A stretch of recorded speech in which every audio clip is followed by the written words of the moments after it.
All right. Hi, everybody. Thanks for your patience. I know everything's really tightly scheduled, and we just wanted to make sure that you were able to get settled down. And it's such a beautiful day. And if I just want to, my name is Mary Bergman, and I'm happy to welcome you here to the. Does anyone know what year it is? Which annual? Yeah, I know. I feel like you could probably all give this speech by now. So I will just say that I really appreciate your being here, and I appreciate the support of the Nantucket Athenaeum and all the sponsors that you see listed here and on the back of your program. I would also like to ask you to silence your cell phones. Even if you think your cell phone might not be on, please check. After the presentation, Eileen Myles is going to be signing books in the back, in the little teen corner there, and books are for sale if you don't happen to have a book with you. So I'm thrilled to welcome Eileen Myles here to Nantucket. Eileen is a poet, novelist, performer, and art journalist, and their 20 books include Afterglow, dog memoir, Cool for You, and I Must Be Living Twice, new and selected poems. I hear a phone making noise. And Chelsea Girls. Eileen is the recipient of a Guggenheim Fellowship, an Andy Warhol Creative Capital Arts Writers Grant, and many other awards. Myles received sorry, I'm like really rattled, as you can tell. Currently, Eileen teaches at NYU and Europa University and lives in Marfa, Texas, and New York. So I read Afterglow this winter, and I read it so fast. I read it in one night, and I just sort of felt dizzy when I finished it, and I never really felt like that about a book before. I was dog sitting at the time. That's one of, is anybody else here a dog sitter? Dog walker? Have a dog? Yeah. So every February break when everybody else goes away, I stay behind and walk the dogs and brush the dog's teeth and all that. So Afterglow is described as a dog memoir, but it is about the story of Rosie the pit bull, Myles' companion for 16 years, but of course it's about a lot of other things, the interconnectedness of all things. And I just really think you're going to enjoy it and enjoy hearing from Eileen, and I'm going to turn things over to you now.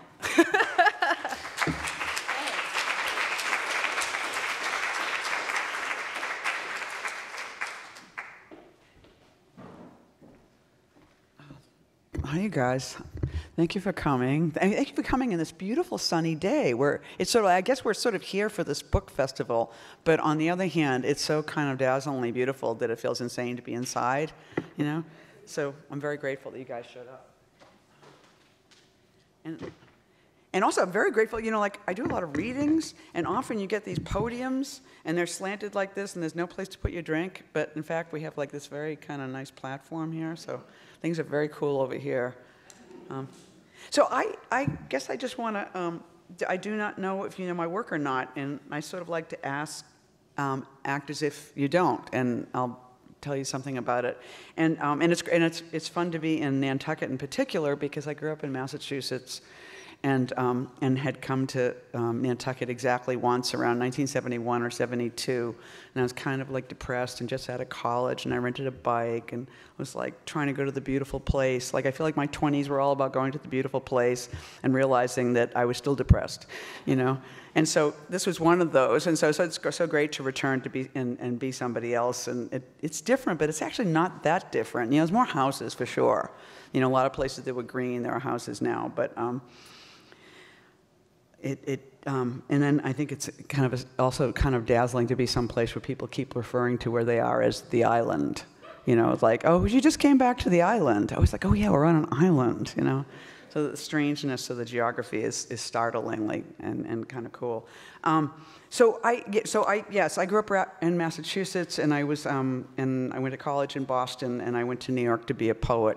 And I also think you may not have ever met a poet before. You might be poets, I don't know, but I just want to tell you something about the creature that is a poet. And again, this is only about the creature that I am as a poet, you know, because I think each poet creature is different. But for me, I think I had sort of very intelligent, very beautiful book reading, working class parents who didn't go to college, and World War II, and there was alcoholism, and there was a sense of maybe a slight disappointment in life. And so my one project was to not be disappointed, and so it meant that I had to do the right thing, and I had to do something great, and I had to do something interesting, and so I made a lot of decisions when I was young, but I kept making decisions, and that was sort of the problem. So I was like, through my 20s, I was sort of reeling with no, I'll be an inhalation therapist. No, I'll be a lawyer. No, I'll be a journalist. I'll go to Columbia, And so there was this kind of frothy thing going on all the time. But the thing that was fascinating was that all the while, I was writing poems, and I didn't think much of it because I just always liked. It seemed like there were two things. There were drawings, which you would sit in school and draw people around you, and there were poems, which were just kind of like jokes, but they were sort of like a comic strip, except vertical. There was a cartoonist in the 60s and 70s named Jules Pfeiffer, and he was always like a dancer would go like this and say something, and then she would go like this and say something. And I felt like I could never quite, my problem with myself as a visual artist is that I was very good, but I could never draw. And so I always thought when I grew up, if I couldn't figure anything else out, I could always fall back on being a cartoonist, and I would have a comic strip in a newspaper. Because that wonderful way when you were a kid that everything was like, it was like, of course you would do that. But I could never draw the same picture twice. And so the seriality part of the comic strip just seemed like it was never going to work. But the part that really worked was the balloons. And so early on, I determined that writing poems was like writing just the balloons. And so I was doing that for a while, and so actually I really kind of, at one point, I noticed that despite the fact that I was thinking I was going to do this, and I had this job and that job after college, the thing that was actually going on was being a poet. And so it was kind of like a hole in the universe, and at that point I thought, but if I'm a poet, I can think about all these things. And I can, if I'm interested in astronomy, I can write about the stars. If I'm a poet, I can go to Portugal and write about Portugal. You didn't have to be one thing, you could be everything, as long as it could fit through this tiny hole and be like captions. And so at that point, I thought, all right, then I'll do that with my life. And that's pretty much the decision I've made. And the thing that's so interesting is that the whole speaks. It's sort of like the more, you probably know this, like anything you do constantly becomes a kind of divination. Like if you're into tarot cards and you just do tarot cards every day, eventually they start to actually really tell you things. Like anything you return to continually starts to become like a magic system. Like if you're, as a poet, if you start to write a poem on Memorial Day and you write it until Labor Day, it's exactly what we know as the uncertainty principle, which is you will have a summer like you have never had before in your life. Because the world, once the world is being watched, it starts prancing and doing really crazy things. I mean, it was why, if some of you remember in the Vietnam War, it was the first war that was on television, and we never had a war on TV after that, because if you put a camera on a war, everybody sees what a war is, and the government decided we were not to have that information. But part of it was that it was like, it became a war like nobody had ever seen because it had a camera on it. So it's just like poetry, and I think all language is a magical system that really, it waxes huge upon observation, and so it's also like photography. Like a friend of mine came to New York in the 90s. I might not stop talking. I have a desire to be a stand-up comedian, so we might get to the work, we might not. But a friend of mine moved to New York in the 90s, and he went to this amazing thing in Tompkins Square Park, which was called Wigstock. I don't know if any of you, because there was obviously Woodstock, and so Wigstock was just all the drag queens in New York, and at the time there was still like a leftover half shell from the 60s where bands like the Fugs and the Grateful Dead used to play. But it's sort of like, so all the drag queens got up under the band shell with a microphone, and most famously John Kelly did Joni Mitchell, and it was amazing, and it was probably 500 people there. So a friend of mine had just moved to New York, and I met him that day, and he introduced himself to me, and he just took pictures. And what he discovered over the years is that finally he knew everybody in the picture, And so it's sort of like in the same way that photography is a kind of prophecy, so is writing, And especially a writing that caters to dreams, which is what poetry is and does. It's sort of like you're kind of writing down the information you have in the moment, but you're a bit like a psychic or you're a bit like whatever you're like. And so whatever else is going in your brain kind of pours onto the page too. And at these later points, you're like, oh my God, how could I have known that in October when it didn't happen until March? And it was like, it was there in October. You just didn't know how to interpret it yet. So it's sort of like, it's kind of, and also I think as we know, time is an illusion, right? We only have 2 o'clock because there's no way that you would know when to come to the right place. Like we had to agree on 2 o'clock to get here. But really, there's no such thing as 2 o'clock. There's like sun, and there's life, and there's just time flowing, and past, present, and future, I think, are deeply interrelated. And language knows that. It's a magical system. So that's where I work. I work in this magical system, and we call it poetry. And also, one more thing I'll tell you about poetry is when people are a little weird about it. They're like, I don't know how to read poetry. And what that means is that when you were a child, like just think about how you learned to read. Like when you were a child, perhaps, and you couldn't read yet, perhaps your mother read to you. And so there was that incredible sound of her voice, and you were sitting there in bed. Maybe, I think my brother and I would both be in bed. My mother would be reading to us. And there were pictures on one side, and there was text on the other. And we'd be looking at the picture and listening to the voice. And it was sort of like a film, And at some point, we were like, let us read. And she'd be like, okay. And we would be like, and the baby and the dog went down the street. And we were just sort of making shit up, but also saying what we remembered. And then at a certain point, we actually were looking at the words, and we started to match the sound to the words. So a lot of kids go to school already knowing how to read, and it's sort of hell, because there's those other kids, and they're like the little D and the big D and the zebra, and you're like falling asleep, which you continue to do for like 12 years. But what happens, so then you get books, and there's still a picture for a while, and slowly, what education does is the picture starts to shrink and shrink and shrink, and the text, which used to be like 8 words, like run, spot, run, becomes 16 words and 42 words, and finally, it's prose, and it's sort of like, and the texts go from like from the West Coast or from the East Coast to the West Coast to the page, and the page is justified and it's full. And it's just like, and what's gone is all that white space. So I think that people who like poetry, which is often kids, they look at a page and there's just like there's like a shit ton of white space. And you're like, oh my God. Because what it does is it evokes the image, it evokes the magical moment when you were learning to read, and it evokes play. And what I've heard is that there's only 2 groups of people who have no fear of poetry, and they are children and prisoners. And so I once went to Sing Sing, and at Sing Sing, I met a guy who was in prison for life, and I said, and it was a poetry workshop, and I was like, so what's with prisoners and poetry? He was like, are you kidding me? And he goes, I'm here for life. I don't know what's going to happen. I could get out, I might not get out, He said, so every day I'm looking for difference. And he says, I can tell by the color of the guard's skin whether he had a fight with his wife last night. The guy who coughs down the hall, I know, like, I can precisely hear the changes in his cough and whether he's getting better or worse. I see a little bit of light every day. I can read the sky in a way I never could read in my life. He says, we are hungry for change. He said, so when you show me a page of poetry, because every page of poetry looks different from every other page, rather than going, oh my God, how can I read that?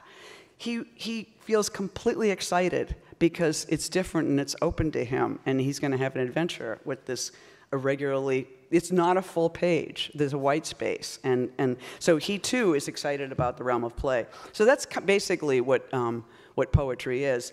I think I belong to a school of poetry which I would call poetry, which is to say that like, I'm a poet, but I've sort of I learned how to write through writing poetry, because in college I wrote term papers. Nobody ever taught me how to write a term paper or a sentence, and so I would have these mad, chaotic papers, and professors would be like, great ideas, but, this is crazy, But so poetry taught me how to pace myself in a bit, and you learn to say things in bites. And then I started to have a life as an art writer, and I started to look at art and write reviews and turn them in, and then editors are like, the hell is, and work with editors, and they taught me how to write sentences. So I started to write novels and fiction and art reviews and other things. So I learned to write all kinds of, I've written a screenplay most recently. So for me, if somebody asks me what I do, I just say I'm a poet, but it's sort of like, but I'm a novelist, I'm a nonfiction writer, I've written a libretto, I've written a screenplay. And so it's sort of like, I'm a poet but it's sort of like, but it's kind of like for me, all language still comes through that hole, and that hole taught me how to, I think the hardest thing with reading, thinking, being, and certainly writing poetry is trusting what you hear in your mind. It's sort of like, I'm thinking this, but should I say it? And in all sorts of situations, especially situations where people are talking publicly and raising their hand and trying to have a group conversation, people are talking about something and you're sitting there and you're feeling shy and you're like, should I add something to this conversation? And I'm thinking something, I'm always thinking something, and it took me years to realize the thing I should say is the thing I'm thinking. And I think that is the hardest thing to say, especially I think for females, because on some level you've been taught that what's going on in your mind is irrelevant and not what we're doing here, and is not part of the larger important conversation. But the conversation only changes when you actually say what's going on in your mind. And so I think too, like the practice of writing and the practice of writing poetry, for sure, is just being open to that thing and not knowing what's going to come out, but allowing it space and place and assuming that it will find its order, in time. So that's kind of what it all means. So my most recent book is this book right here, and it's called Afterglow. And what it is, so it's like my most recent career as a writer is I've become a dog biographer, and so. Because I had a fantastic, it's like, what you do is you write about what's there. So I had an amazing pit bull named Rosie, and I got her in 1990, and she died in 2006 when I was a college professor in San Diego. And she loved San Diego because it's beautiful, it's really boring, it's really warm, old people like it, and so do old dogs. So I was in hell in San Diego, but Rosie was really happy. And so she chose to die there. And so when she started to die, I started to write about her. But the thing that's so interesting about writing a book is that there's the actual act of writing and the time of writing and the stuff the stuff you believe is part of the book. But what's sort of interesting is you keep going, you start to create like at first you don't believe there's a book. It's sort of like I'm pretending to be writing a book. I don't know if it is a book. And so it's sort of like the only thing, the act of writing is the only thing that you're sure of. You're not sure that this is becoming a book. But at a certain point, there's a pile, and it's more pile than not pile. So I'll think this is a book, and it's probably about a dog. And so then there starts to be a search beyond this pile for dog-like things. And so I started to find that there were texts that I had written that were not, that I didn't write as part of the book, but they became part of the problem of the book, and I decided to put them in the book. And I started to make the book fit those things in. It's almost like somebody new in your family and you have to put an addition on your house. So the shape of the book started to be, it's sort of like extra kennels to bring in the dog-like things. So I'm going to read this piece. So I wrote the book, I started the book in 2006, and the book was published last year. But I wrote this fragment, or part of this fragment, in 1999, and the book wound up being sort of about it. So I'm going to read this, and it'll sort of explain more to you, maybe. And it doesn't have a chapter title. It has a funky little envelope with my address at the time. You can't see it, but if you buy the book, you'll have it. You'll have your own copy of this. One day in 1999, an awkward hand-addressed letter appeared in my hallway. The mailman threw everything on the stairs. I grabbed the letter and headed with Rosie to the dog run. You know what? I'm going to stop myself, because I'm going to read this for you in a second. But what I wanted to say, and I think there's only one moment to say it, is that this is about a dog, and I got this dog I was 40 years old. I hadn't drank for 8 years. I was like, I wanted to have a dog all my life. I wanted a dog more than anything in the world. And I lived in a two-family house and my mother's like, no dog. I had like an alcoholic dad. Everything was about my father. There was no room for kids to have dogs. So I was like, I would leave notes on my pillow begging for a dog. And one day my dad got me a dog, and then the next day my mother returned the dog to the ASPCA. It was like that kind of. It was like mother was a good cop, bad cop.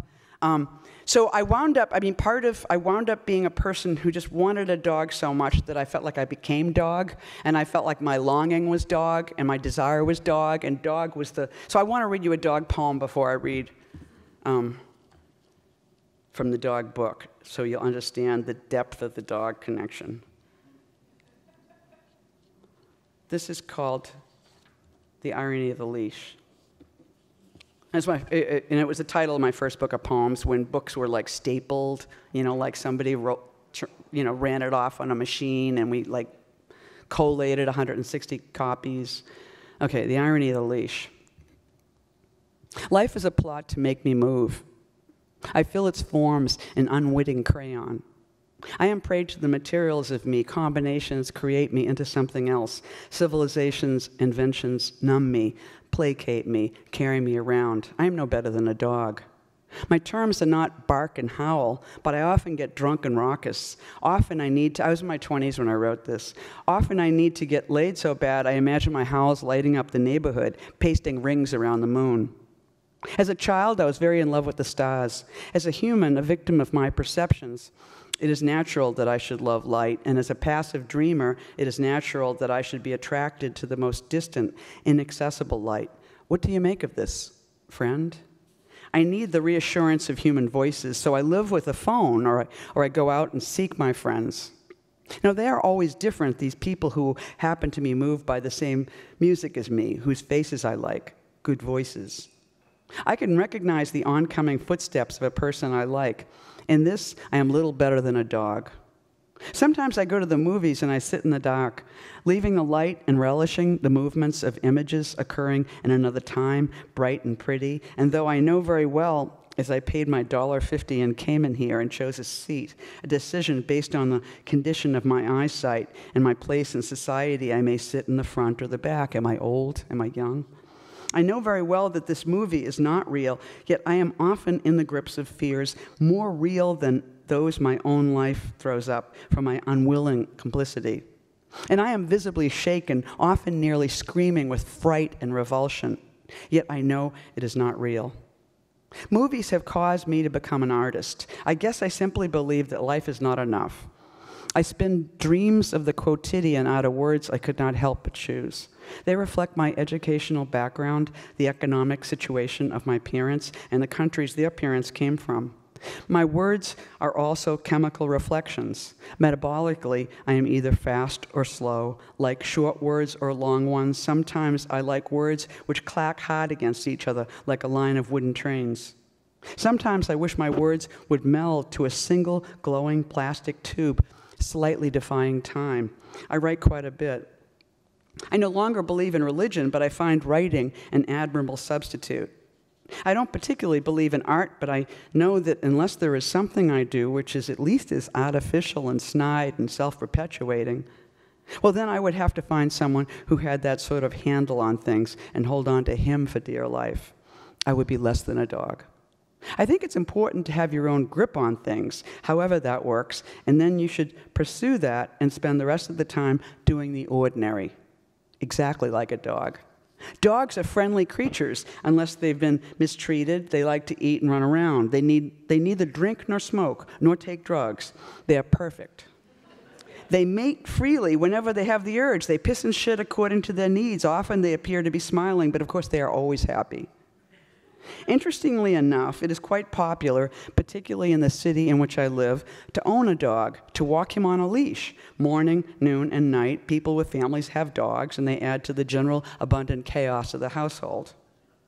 People who live alone own dogs for protection, regularity, and the general sense of owning a friend. People love their dogs, and undoubtedly their dogs love them, though they are faithless and impersonal. They love their owners because they feed them, stroke them, bring them outside to run around.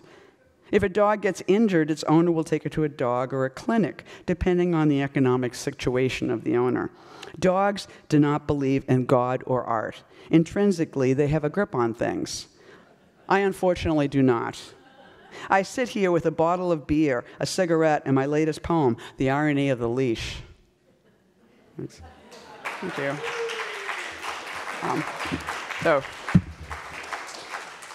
So I wrote that in 1978, and it's also very weird to say the hymn, because I'm like famously a queer poet, and it was like, hymn? No.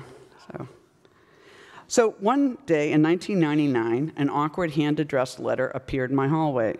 The mailman threw everything on the stairs. I grabbed the letter and headed with Rosie to the dog run, which in that neighborhood was a skimpy little triangle at 39th Street, west of 9th Ave. It was an amazing perspective on midtown roofs and also dull traffic heading to New Jersey. My neighbors were weird, sad former actors. I liked a pink-cheeked older woman named Doris who walked every one of the neighborhood's dogs, including mine. This is like 16 years ago, so Doris is probably dead.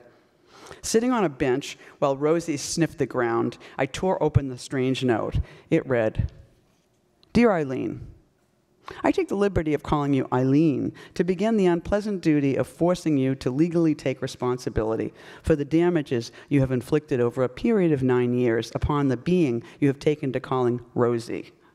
I am Rosie's lawyer. Dog lawyers have only become possible in recent years, even months. Which is not to say crimes of all kinds against dogs are new in any way. Crimes against dogs are ancient and widespread, but dogs having the wherewithal to attain legal representation is new indeed. My services have been retained thanks to a generous bequest by an anonymous donor who set up a foundation in her will for the explicit purpose of identifying dogs who were likely litigants, candidates for beginning the long and arduous process of getting the ball rolling on dogs' rights. It's been clear, I didn't even know I made that pun when I wrote that. It's been clear to my client during her life, and most pressingly at the time of her death, that the best way to make this need known would be to take up an individual dog's case, not the case of all dogs, which is too ubiquitous to pursue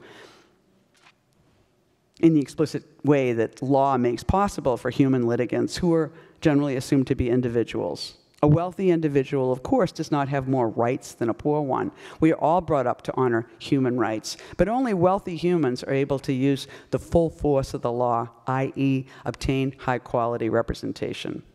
By this logic, there can be no freedom for dogs unless there are wealthy dogs. There is one today, the dog formerly known as Rosie. She has been left a significant sum of money in my client's will. She may spend it as she pleases, with the single stipulation that she obtain counsel and press charges against her owner for a variety of abuses and crimes against dog kind. As you know, Eileen, Myles, that owner is you. It seemed unbelievable to me.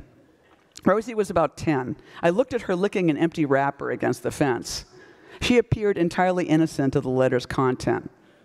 What? Are we already going home, she seemed to say? Okay, I don't think she knows anything about this. I popped the leash back on and walked home planning my day. The loft we lived in was right across from Port Authority. Day and night, I watched the lights of buses sail in and out of the building. I thought about the letter from time to time. I mean, for years. I showed it to people. They laughed and smiled. Could Rosie and my entire relationship be framed as blame? I did force her to have sex with Buster that one time. No, twice. Could I write a book about that? I've never been an idea writer. I have like a spurt and then I go do something else. But this would be her book. A dog book is a great idea. Oh, what are we doing? This is wicked because we almost have no time already. I can read a little dog book or a little more dog book or a little poetry. Which way? What do you think? What are you feeling? Dog book. Okay, because there's an amazing passage. So I began to write as the dog was dying, and so the stuff is literally about the dog dying. And then she died, and I moved to Los Angeles, and I had a box of her stuff, like the things I couldn't throw out, and I brought it with me to LA, and I stuffed it in the closet. And then before I left LA, I pulled the box out, and I decided I would take a picture of each thing, and I'd write about it, and then I would throw the stuff out. And so then there's a chapter that's like a dog will. And so I kept getting more adventurous, and at a certain point, I was just over the dead dog, and how do I keep the book going? And I also had this one issue, which was that my dad died when I was a kid, and we were very close. And when I got this dog, I looked in her eyes, and I'm like, oh, my God, it's my father. And so there's a whole theme in the book about my father coming back again as a dog. So the book was starting to get more and more fantastic, and I wrote a whole thing about how dogs come back as human beings and how dogs used to be in the ocean. Like when I used to drink a lot and then I would go on the wagon, I would stop drinking and I would read all this theosophy, and I always wonder where all this shit went, and it wound up in this book. So the book was getting fantastic. I'm in McDowell, I'm reading from it, and people are like, is Rosie going to speak? And I was like, oh, that's so McDowell, is Rosie going to speak? And then I thought, under what conditions would she speak? And I thought about it, and when I was a child, I took all the after-school creative programs at my Catholic youth organization because I lived in an alcoholic family. So I took a puppet making class, and I made these puppets, and I still have these puppets. And I thought, if the puppets had a talk show and invited Rosie on, of course she would speak, right? So I'm going to read a little bit of the puppets talk show, and then we can have a Q&A. Okay, so here we go. Oscar, the host, is a puppet. Oh my God. He has shiny, this is going to be like one question. He has shiny black hair. Would you rather answer questions or hear about the puppets? Okay, I would answer questions, you wouldn't answer questions. Okay. Oscar, the host, is a puppet. He has shiny black painted hair and bright red dots on both his cheeks. He's wearing a pair of blue overalls with very baggy suspenders and a blue and yellow striped shirt. One of his feet is gone and his pant leg is empty. Oscar, hello, hello, hello. Our guest tonight, Rosie, a dog, is here to set the record straight. All puppets, yay! Oscar, yes, Rosie's our guest. Thanks for coming, Rose. Rosie nods. Glad to be here, Oscar. Very glad, in fact. Rosie leans forward a bit in her chair, adjusting her butt.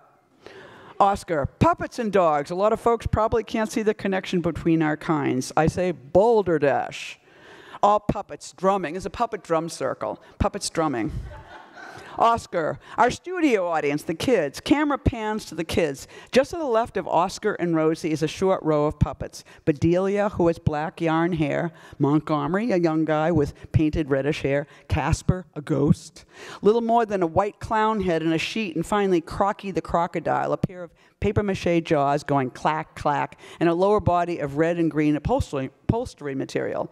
Behind them are hundreds and thousands of puppets going back endlessly into the horizon, which becomes mountains and hills, also covered with puppets, all the puppets in the world. Rosie turns and returns to Oscar, smiling. Wow. Oscar, yeah, there's a lot of us. The meeting of puppets and dogs has been a long time coming, and you can see how important it is to our kind. Puppet nation. No, puppet universe. Rosie, I hope I can do my kind justice. I mean, there's only one of me, and there's a lot of dogs. Oscar, what do dogs want, Rosie? I don't mean to put you on the spot, but you agreed to come in today, and you can see what your being here means to us.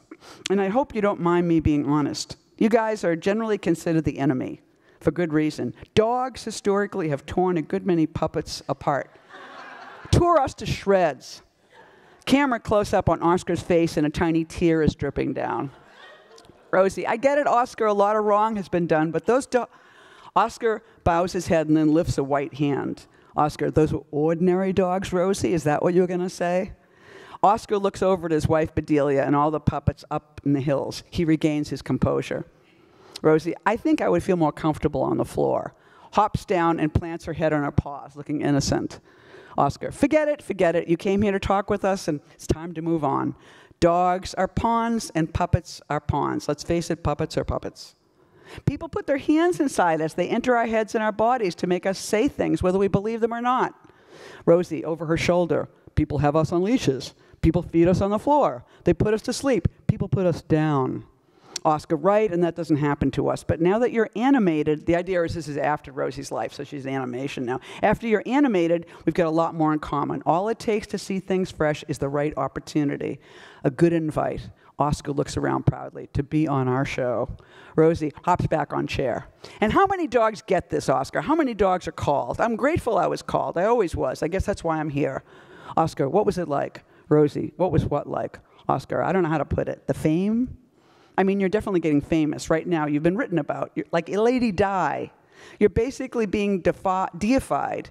Flips through the pages of a galley, nodding. As well as defiled? Rosie, no great shakes, Oscar. Big dog, little dog, all the same. Humans are the problem. I think you'll agree.